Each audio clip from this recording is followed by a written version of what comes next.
অ্যাড্রেসটা টেক্সট করে দিচ্ছি। সরি আমি দেরি করে ফেলছি। ওকে, তুমি কিছু অর্ডার দাও না, আমি কিছু খাবো না। মানে কিছু দিয়ে রাখতাম।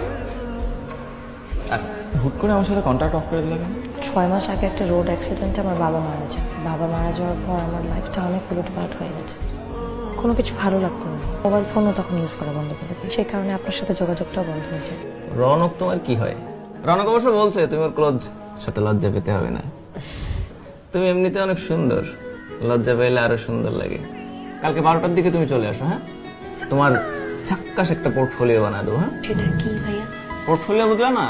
আরে ফটোশুট, তোমার এই লাইনে কাজ করতে হলে তো তোমার বিভিন্ন ড্রেস, তারপরে তোমার বিভিন্ন অ্যাঙ্গেলে ছবি তুলে সেগুলো পোর্টফোলিও করে তারপর তোমাকে বিভিন্ন ক্লায়েন্টের কাছে পাঠাতে হবে, বুঝো?